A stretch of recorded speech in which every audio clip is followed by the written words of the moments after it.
Hey there, and this is another new video and another new shirt. It is Twitch of the Death Nerve, one of my favorite battle films. Now I'm going to be talking about my top favorite Doctor Who DVDs that I own at the current moment. I don't have Jensen for Daleks yet. Wish I did, because that would be definitely one of the ones that would be on my top list. I love that story, but I'm going to start with there's no particular order that I'm doing them in, except that basically I'll be going from older Doctor to like a newer Doctor. So it's not going to be any like the new stuff. This is all the original Doctor Who series. I do like the new series, it's great, but I'm a bigger fan of what they did before. And anyway, here goes, top 10. Number 10 from the revisitation set, the Tomb of the Cybermen. This is just a great story. Probably one of Troughton's best, in my opinion. And when Matt Smith was taking over the World Doctor Who, and he wasn't quite sure how to approach it, what his take on the Doctor was going to be, he watched the Tomb of the Cybermen, and this was the one that got him excited about actually playing the Doctor. And he knew exactly what he wanted to do then. That's when they said, well, we're going to need a bow tie. This is a really cool story. I don't want to give away too much. It's more than a Cyberman story. They're not the only villains in this one. And if you know the Cybermen, they're a race that was once human, and they've become more robotic, and they want to like make the human race like them. This has 2 commentaries on it, and basically it's got The Last Giants, Cast and Crew talk about the making of the story, Curse of Cybermen's Tomb, Cybermen Extended Edition, A History of the Cybermen, which is really cool. I like that. And there's a bunch of other stuff on it. It's a 2-disc set. It is really great. If you're just getting into Doctor Who, if you're a fan of Matt Smith, particularly, then find out where Matt Smith got a lot of his manners and stuff from. Watch this one. It's the series that he liked. And next is my second, and that's the Troughton ones that I got on my. And this one is just as much for features as it is for the story, but the story is pretty great too. And that is the War Games. The War Games, the 3-disc set. I'm very proud to have this in my collection. It took a while to get, and this is Troughton's swan song as the Doctor. Basically, they weren't sure where the series was going at this point. They knew that they didn't have the money that they were going to have from before. The series was going from black and white into color, and they weren't sure that color was going to work out for Doctor Who. You got to understand that a lot of the original early Doctor stuff was done. Black and white helped because it was this is a cheaper done series. It's doesn't have a high budget, and black and white helped to mask some of those things. So there actually is a featurette on here talking about the difference between the black and white era and the color era, and I strongly recommend that you check that out. There's a short 24-minute talk about the different regenerations of the Doctor. Very interesting. As always, Strip Fraction is basically talks about the comic books of this time of the second Doctor comic strips, and retrospective. That's really good. They do a series about the writers who did the Target novelizations Doctor Who, because for a while the only way you could hear about any of the old Doctor Who stories, there's no VHS or DVD that you're going to get stuff from. And if you had a VHS, you seriously needed to spend a fortune just to be able to tape off the Doctor Who episodes you could get. And on Target with Malcolm Halkey is an extremely good profile of the writer and novelizations, and it's way more interesting than you think would be. This has a great making of. It runs 36 minutes. This is a 3-disc set. This is one of the longer Doctor Who stories. I think this one runs like 10 episodes actually, and there's a ton of stuff on here, more than I'm going to get into right now. I did do a review on this before. Great.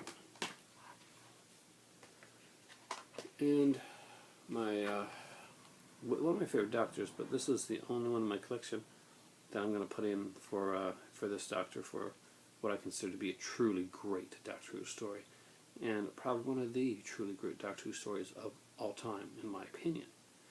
and you know, it's all in my opinion, and that is the Damons. We've got the Master, of course, in this one, and now we're going on to John Pertwee, the first color Doctor, and this was one of the early Doctor Who DVDs that I bought, and I really liked it. It's got some great stuff on here as well. It's a wonderful making of Tomorrow's World, basically a piece on the restorations on here, but I can't stress what a great story this is. To this day, this one truly stands up over the test of time as a Doctor Who story, and could easily be remade today and work very well. It's very Wickerman-esque. It's Barry Letts was a producer at the time. There's actually a just over half-hour long documentary on Barry, and he was a great producer for Doctor Who, and he definitely deserved it, and it's a wonderful retrospective for him. Next, it's a personal favorite of mine, and that's Robots of Death. We're into the Tom Baker era now. This would be my favorite, one of my favorites of the original Doctors, if not the favorite. Robots of Death is a one-disc set. This is from the Revisitations one as well. There are some great stuff on it. There's a making of featurette that's pretty good. There's actually 2 commentaries, and there's a little thing called Robophobia, which is a kind of a humorous take on history of robots. And Robots of Death is a strong mystery storyline in the Doctor Who series, which you didn't always get a lot of, but that was one of the best ones. And before, I don't want to get them in order here, so here we go. You're going to see a lot of Tom Baker in this. And the next one, this was one of the ones that stood out for the horrifying makeup, for the way it was done, and the fact that we really got to see Gallifrey for the first time. The Deadly Assassin. The actor that played the Master had passed away in a car accident, unfortunately, and they wanted to bring back the character of the Master, but they didn't know how to do that. So what they did was they had a kind of scarred, freaky looking, terrifying version of the Master. This is a very mature and candidate style storyline. The Deadly Assassin is one of the great stories in Doctor Who. It's a very much the political thriller. You find out a lot about Gallifrey. You see more on the Master.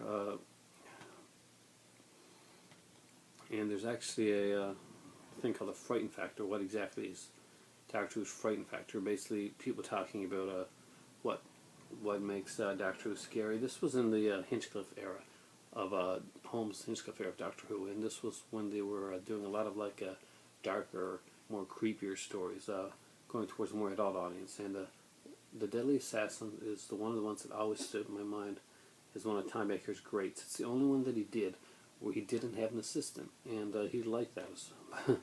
Tom Baker got to shine more. He's quite a character. I love him. Probably my favorite Doctor. Great stuff on this. Next up's another Tom Baker one. That's Pyramids of Mars. The Great Sutekh is in this one. And this is a very cool, another Hinchcliffe one, a gothic horror Doctor Who episode, and I truly loved it. It had the wonderful Elizabeth Sladen. Unfortunately, she's passed on. As Sarah Jane, my heart throbbed for her when I was a child. She was so beautiful and so sweet.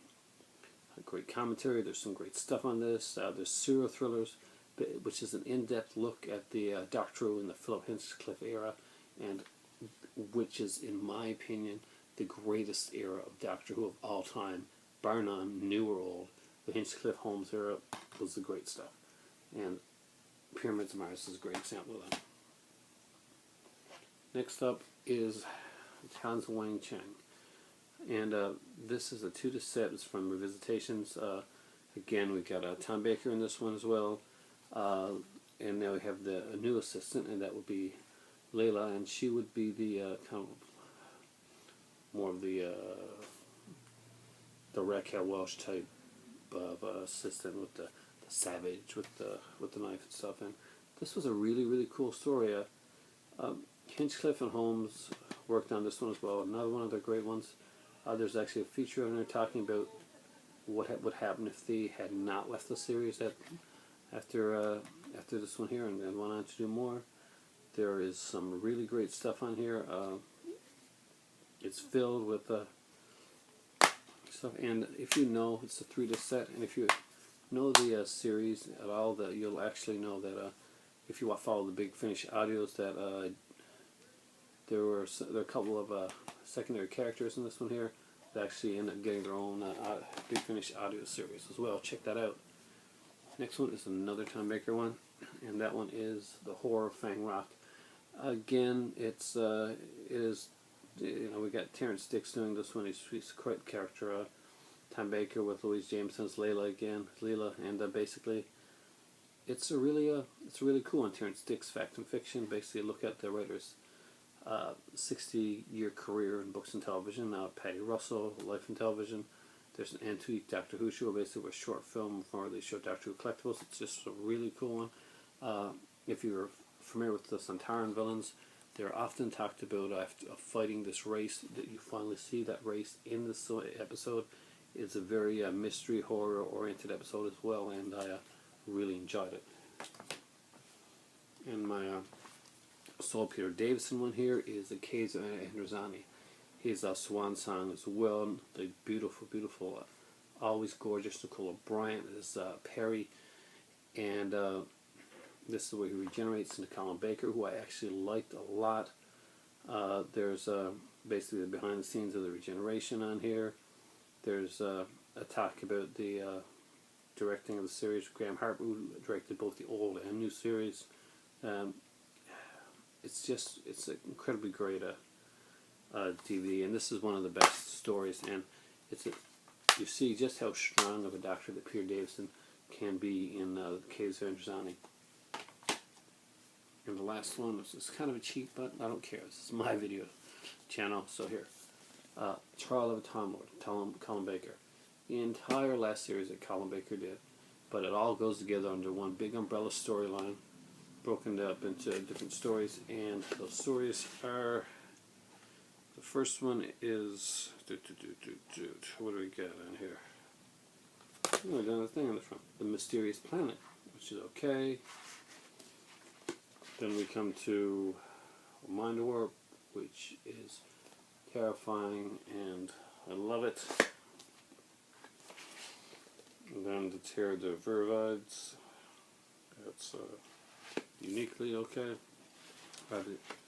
And the last one is The Ultimate Foe, and I'm hoping to see The Ultimate Foe come to fruition soon in the Doctor Who series with the Valyard. Trial of a Time Lord is hands down one of my favorites of the later era Doctor Who. I am a big fan of Colin Baker, and I think he could have done a lot more than he was given to do, but he didn't have as strong a writing staff working with him as the other ones did. And as you find out from the documentaries that are on there, the head writer for the series really didn't have faith in Colin, and that affected the series a lot. But Doctor Who is an incredible show. If you haven't got a chance to get into it, it's really a fun show. It has something for everybody. You just got to find your right era. Find your doctor. You find your doctor and you find your series. For me, it's the Tom Baker, Hinchcliffe Holmes era that pretty much is my Doctor Who era. My better half's era. She likes Matt Smith, and she's really come into liking Matt Smith. And her earlier Doctor that she liked, surprisingly, is Colin Baker. But if you listen to the Big Finish audios, then you know what a great Doctor Colin Baker could have been. And that's my top 10 Doctor Who DVDs that I've got right now. I'll probably do more because it was really hard to narrow those down, and I really enjoyed them. I always enjoy talking about Doctor Who, and any comments you got in Doctor Who DVDs, questions, anything, just comment section below. I always look forward to your comments. So when I get them, if you check it out, please subscribe, and hopefully we'll talk about more about Doctor Who and some other cool DVDs along the way. And new shirt, loving it. And right now for me, it is time for tea. I am super tired.